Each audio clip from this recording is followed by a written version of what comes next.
If you say the name of today's topic to many Chicagoans of drinking age, they'll likely recoil in horror and without prompting eagerly tell you about the first time they tried it. Today we're talking about Malört, a truly Chicago booze. I'm Tommy Henry, and this is the Chicago History Podcast.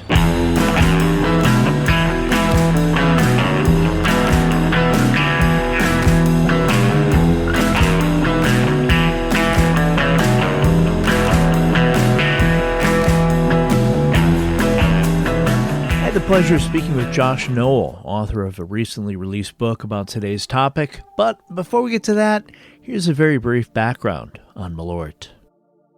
Malört is a Swedish word that translates to wormwood or moth herb. Wormwood is bitter and is one of the key ingredients in absinthe. Due to some misconceptions about the effects of absinthe, it was officially banned in the United States from 1912 to 2007, but Malört didn't suffer the same fate. So, how did a bitter-tasting botanical Swedish booze become a hit in Chicago? History. Chicago's first Swedish settlement emerged in 1846 when immigrants destined for the Swedish religious colony in Bishop Hill, Illinois, decided instead to settle in Chicago. In 1848, only 40 Swedes lived in Chicago, and that population grew slowly over the next 2 decades. By 1850, there were a whopping 27 Swedish families living in Chicago's 7th Ward on the city's north side. Chicago's Swedish population reached 816 people in 1860, and by 1870, there were 6,154.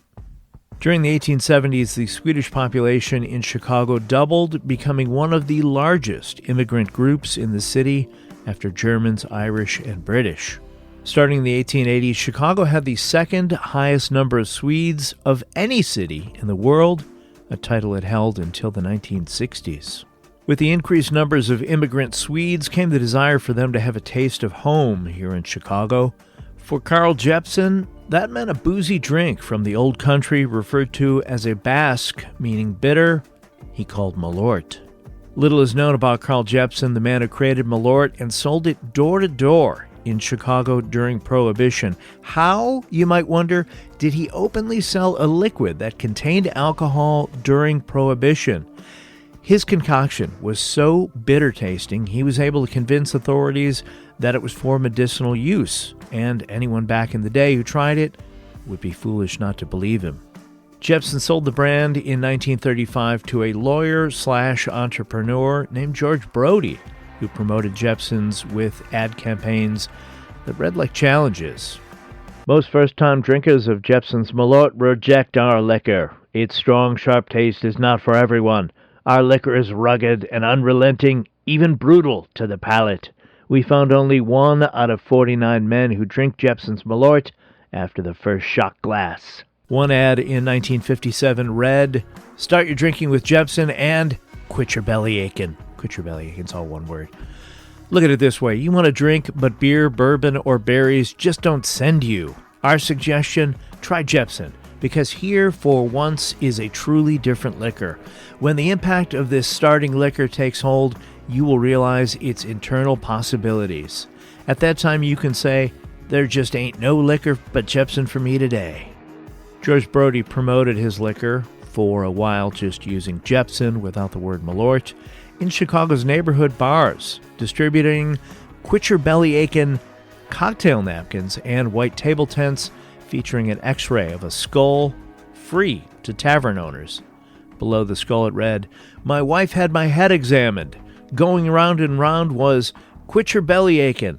I start my drinking with Jeppson. Why don't you?"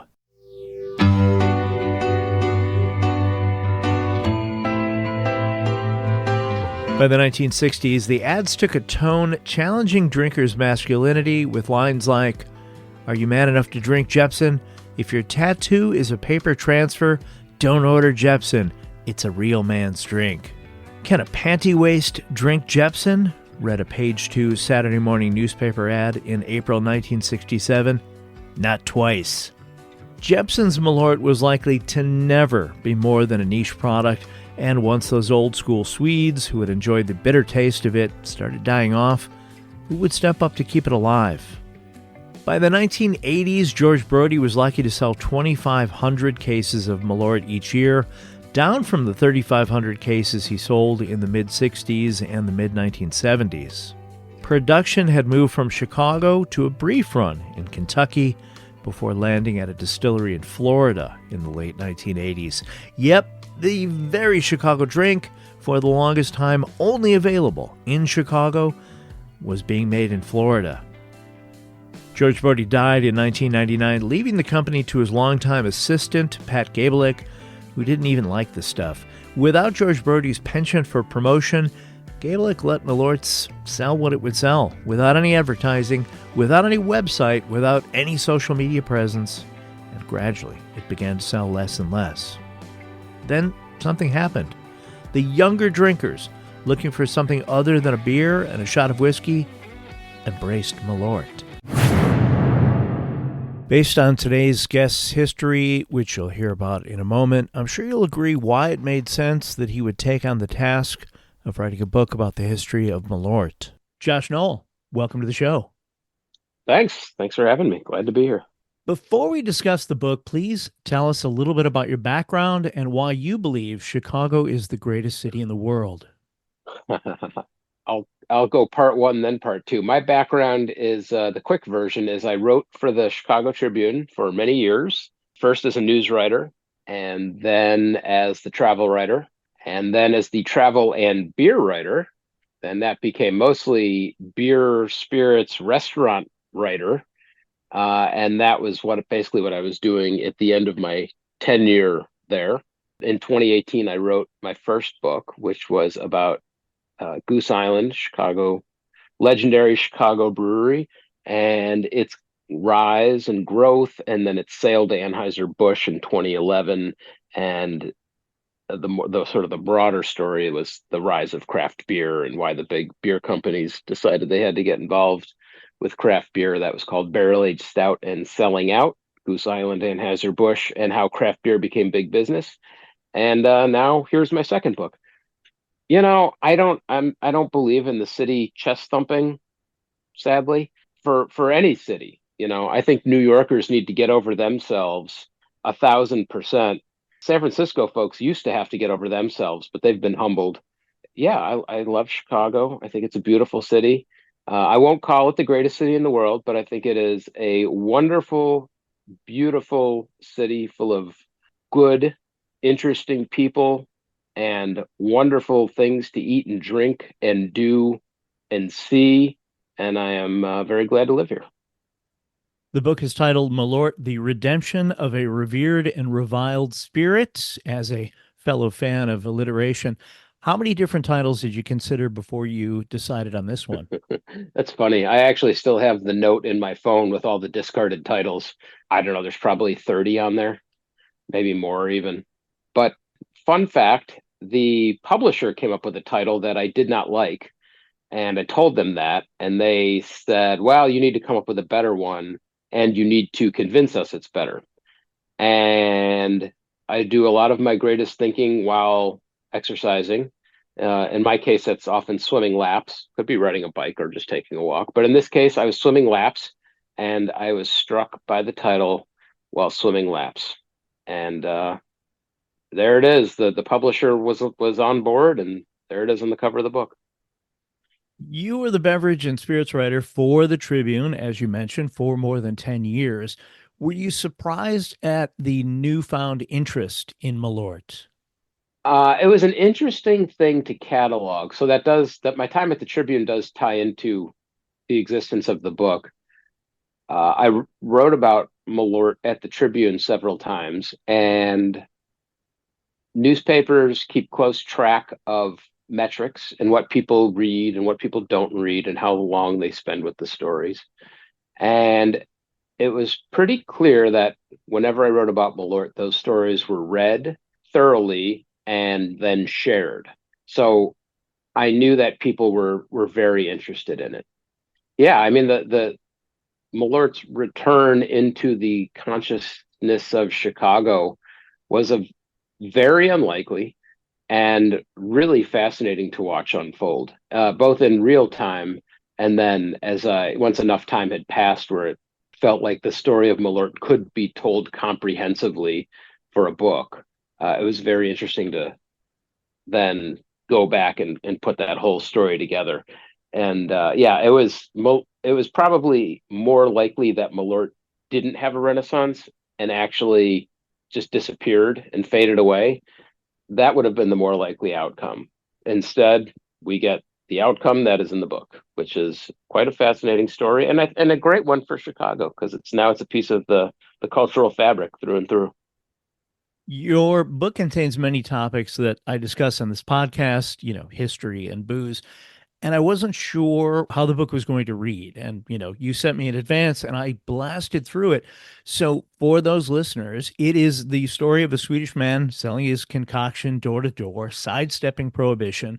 But it's also the story of draft dodging. There's prison time. There's a long running affair, a battle for an estate, a booze that nearly went extinct a few times, trademark issues, and this bonkers resurgence. Was there any aspect of the book that was difficult to research and or wrestle into words? Hmm, that's a good question. I wouldn't say anything was particularly difficult to research, but my main character is not the Swedish man, Carl Jeppson, or even the man who owned Malört for 60 years, George Brody. He bought it from Carl Jeppson in 1935, owned it until his death in 1999. The main character is a woman named Pat Gablick, who owned Malört after George Brody died. So she owned it from 1999 until 2018. And she's a very unlikely main character in a book like this. As Malört was ascendant, she was a 72 or so year old woman operating the company mostly by herself. The only person on the payroll was her. A phenomenally unlikely person to be owning a liquor company and operating it by herself. The key to the whole thing was really just establishing a good rapport with Pat, getting her to trust me, and just spending a lot of time with her. And we did that, and she did that, and she's a wonderful woman. We had I loved all the time I spent with her. She kept saying, I don't know what else you could possibly ask me, but there was always more I could ask her. She was very patient, she was very kind, and just she was really the key to unlocking the whole story. And I'm just very thankful that she was willing to do it. I think there were some people over the years who probably had some interest in doing something similar, but she wasn't quite ready. My timing was good because she had sold Malört several years earlier by the time I first reached out to her. And so I think stakes seemed lower and she was more willing to open up on business stuff and especially personal stuff. It was really the personal stuff that was most interesting. It's really, as I've said, it's a book about Malört, but it's really about the people and the relationships that allowed Malört to have this unlikely renaissance. I love that sprinkled throughout the book are people's reactions to trying Malort for the first time. Some examples include a forest fire if the forest were made of earwax. That one made me laugh. Someone said, like baby aspirin wrapped in grapefruit, bound with rubber bands, and soaked in cheap gin. And then Anthony Bourdain tasted Malort for his TV show The Layover and said, its brass nature created, quote, a possibility that I could get all stabby and belligerent. Oh boy. Do you have a favorite description that you included in your book? Well, there are a lot of famous slogans for Malört. Some are R-rated. I'm going to give you a PG-13 one that is my favorite. So this was this guy who he's one of the later characters in the book, Sam Meckling. He helped was one of the people who helped deliver Malört to the new audience and help this new generation discover it. So he ran these slogan contests at the bar he worked at and online or on social media. And someone came up with Malört, kick your mouth in the balls. That's my favorite. You mentioned a number of Malort themed events that have taken place, including the Malort 5K race, where Mhm. participants got a shot of Malort at the beginning of the race and another after the finish line, plus a can of beer. The first place finisher won a bottle of Jepson's Malort. The last place finisher got two. So is this brilliant marketing or gimmick, or how do you think that plays? Well, that was the 5K was not done by the Malört people. It was just, but it's a fundraiser, really. They would get Malört to kick in some product. Um, I think it was just a funny twist on the whole idea of Malört and prizes in a race and Malört as a prize, and that you would get more for coming in last. It sort of speaks to how people feel about Malört and the love and the hate and the distaste, but of course, ultimately the affection. What other events gave you a chuckle or maybe a pause as you were researching the book? Well, the big one was, and it's actually really probably my favorite scene in the whole book. It was the first Malört event they ever did. Pat, who I mentioned before, was operating the company all by herself, and this new generation starts to discover Malört, and this guy named Peter Strom, who was fascinated by Malört and loved it, reaches out and says, "I love Malört. I want to work for you for free. I want to be your intern. I just want to spread the word about this good stuff." And he brings in a buddy of his who does web design and marketing, a guy named Chris Deppa. He made the first Malört website, and Pat's baffled by all this. She says, "Well, wait, you're interested in Malört? Why? And why do we need a website? No one drinks this stuff." But these younger guys knew that younger people were starting to interact with it. For years, it had just been a dive bar staple, and just the crusty old timers drank it. But now these youngsters, hipsters, as Pat would call them, were drinking it and taking interest in it. And then that other guy I mentioned, Sam Meckling, he got involved. So suddenly it's Pat, who's about 70, and these three youngish guys, all late 20s, early 30s, and they're working for free. And anyway, Peter says, in this new era of drinking, because craft beer was a thing, like craft cocktail bars, craft beer bars, Peter says people don't want to just buy the product, they want to interact with it. So let's have an event. And so they made the first annual Malört night. And Pat was baffled. She thought, who wants to come to a Malört event? Are you out of your mind? And they had to convince her. And finally they did. And on an August night, and I want to say it was 2012, they held this event at Nice Lounge, a great old neighborhood bar right near Wrigley Field. And initially there were not many people there, and Pat thought, "Oh, see, no one cares. What were these guys talking about having a Malört event?" But it turned out there'd been a problem on the L tracks, and so all the trains were delayed. And then all of a sudden, this swarm of people pour in for the event, and the house was packed. And that was the night where she realized, oh my gosh, people are really starting to care about Malört. She could not believe it. So sort of stitching that scene together was really a lot of fun. And it was the first Malört event, but also the one that really underscored that, yes, something was happening with it in Chicago and eventually beyond. Pat comes across as such an interesting character, like you said, somebody who doesn't like the product, who didn't really put much effort into it. At one point, sales had dropped to about 1,000 cases a year. She was taking a draw of, I think, $33,000 a year from the sales of the company and kind of never thought it would turn into anything else. She really comes across as such an interesting person to again be running this company. And I remember hearing this story of like, made in Florida, not even in Chicago. So I guess the question is, for 35 years, Malört was produced in Florida. Now it's back in Chicago with CH distilleries. Why do you think that's important? So I argue that there is this Malört was able to find its new audience because of this broader shift in how we ate and drank. We started, words like craft became ascendant, craft beer, craft cocktails, craft cupcakes, craft donuts, what have you. Farm to table became a thing. We were going to farmers markets. We started eating kale, which, 10 years ago wasn't happening. There was this shift in how we ate and drank. And one of the key words in that shift was the word local. Being local was really important to the authenticity of a product.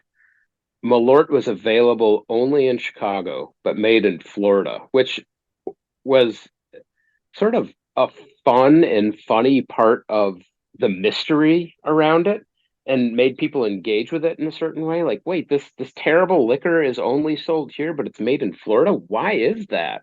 And that was actually one of the questions I set out to answer in the book and ultimately did.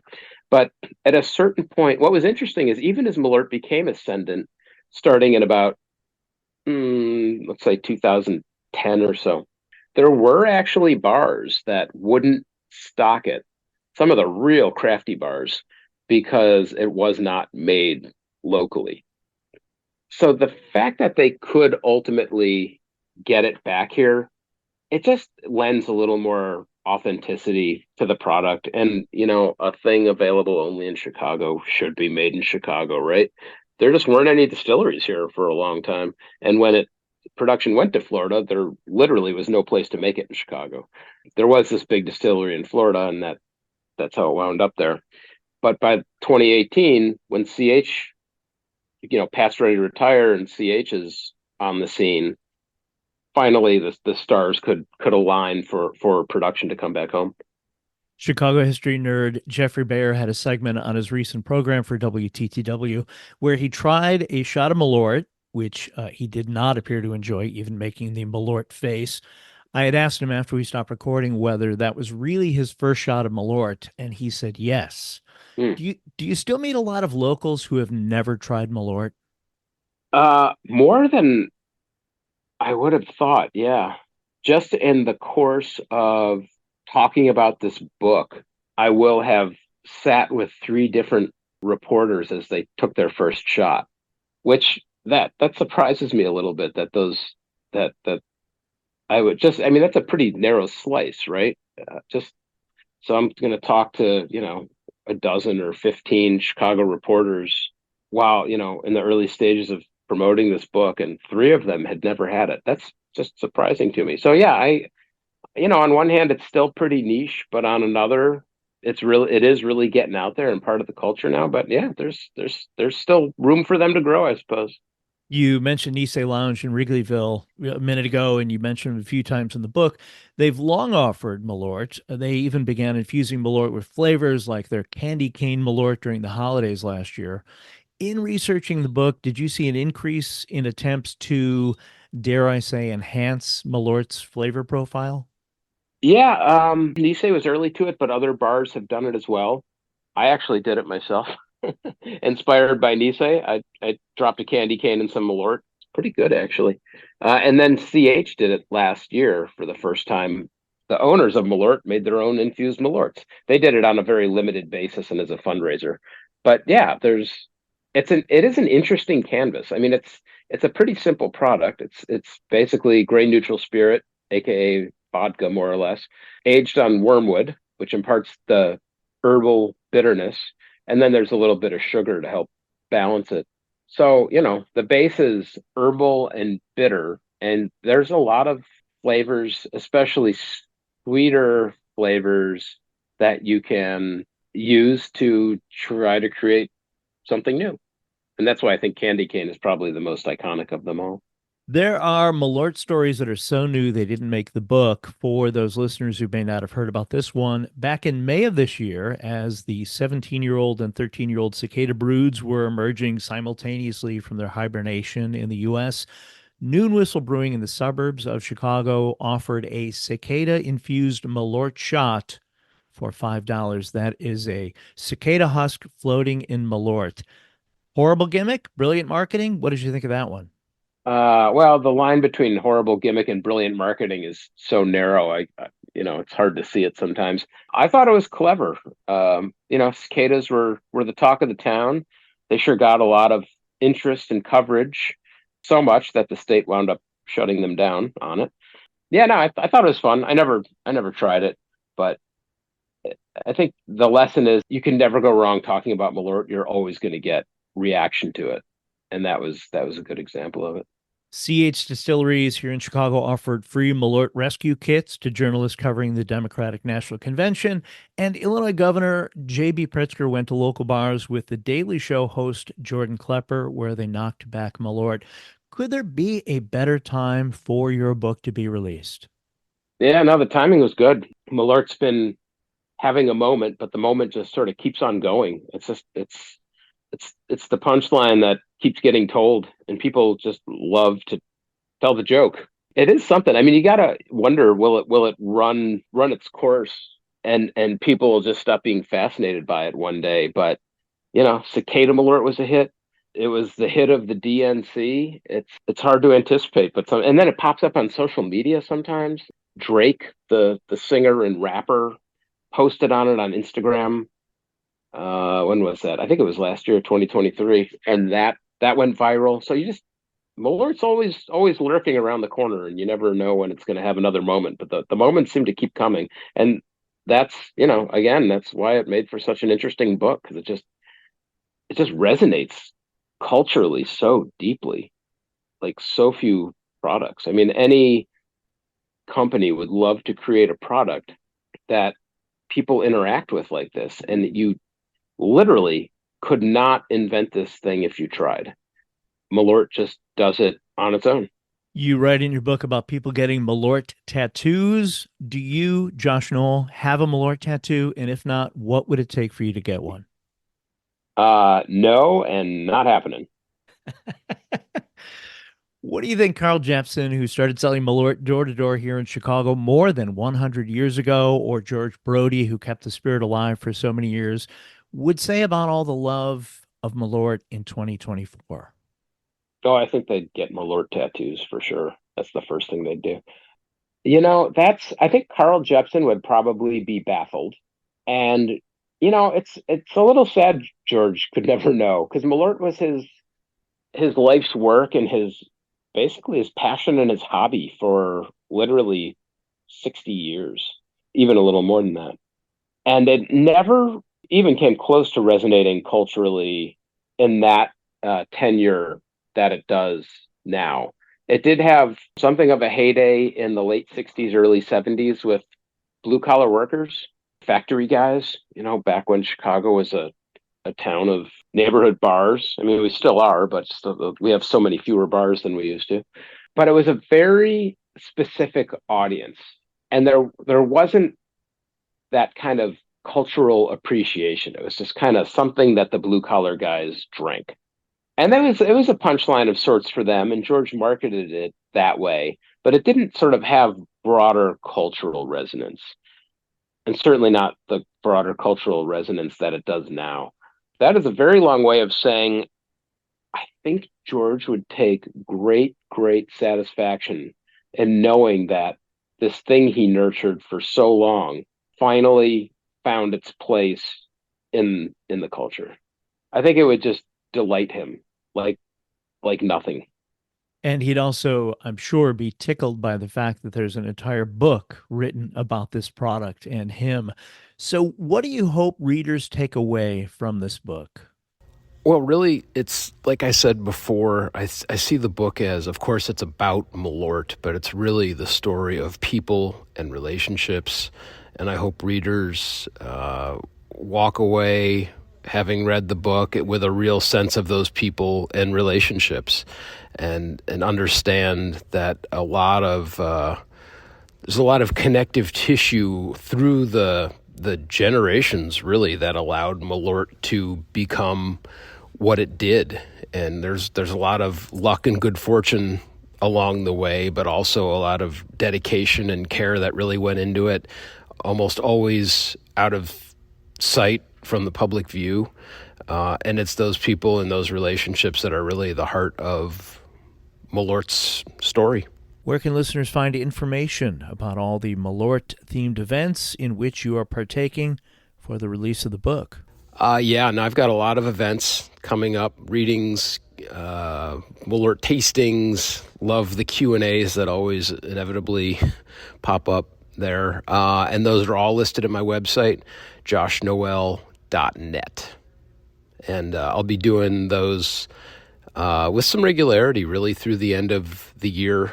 My publisher keeps insisting this is a great holiday present, so we're gonna keep it rolling all the way up to the holidays.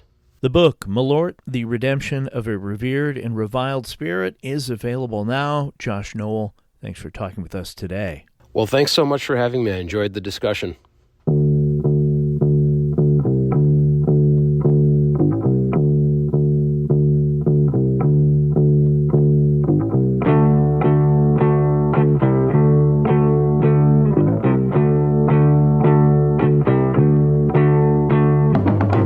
Thanks to my guest, Josh Noel, for talking with me about his new book, Malört, The Redemption of a Revered and Reviled Spirit. Check out the link in the show's notes to get a copy of the book or request a copy at your independent bookseller. If you have questions about anything covered today, anything to add, or have a different topic you think might be a good fit for a future episode of the Chicago History Podcast, please send me an email at chicagohistorypod@gmail.com. Thanks as always to John K. Schneider for creating the Chicago History Podcast logo and the art used on these social media pages. He can be found via email at angeleyesartjks@gmail.com. Take a moment this week to tell a friend about the Chicago History Podcast. We would love to reach new listeners and fans of Chicago history. Buy a friend a shot of Malört the next time you have the opportunity. Learn more about whatever city you live in, and stay safe.